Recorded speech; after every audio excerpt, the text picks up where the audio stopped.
Rösti, that is a pan-fried potato, but instead of chunks of potato, it uses shredded potatoes. They're cooked, so they're very easy to make and they're very quick to do and they are very nice for leftovers. They're very simple and I do it like this. Cooked potatoes, some fat for frying. This is butter and olive oil, salt and pepper, and you're good to go. Cut them on the thin side and keep the peel on.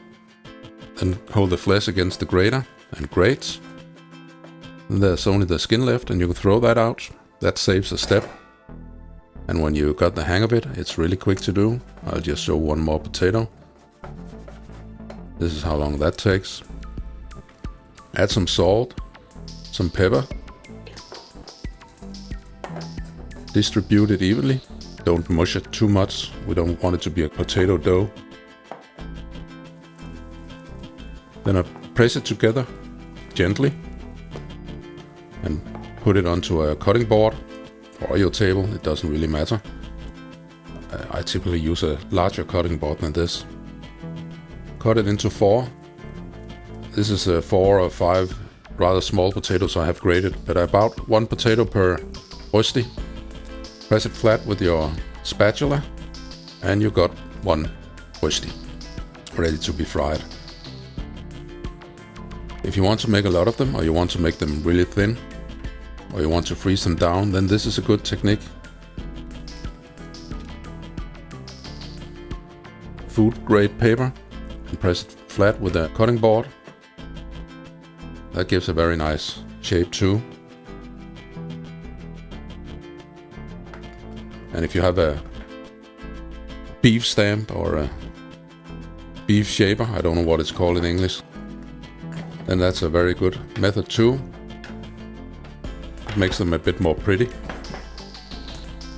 and very even. But that's a good technique too.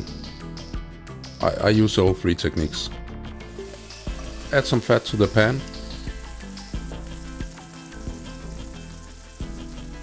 About a tablespoon or a little less. And then let them fry for at least 5 minutes. Because the worst thing you can do is turn them over too quickly. Then this will happen. It'll become a mess of potatoes. When it does happen to you, and it will, if you make enough Rosti, then just collect them and press them together. And then you can turn them over like this. Well, these have had enough. The frying crust on the hot side will make them stick together. So you can turn them over without problems. When you have turned them over the first time, you should add some fat.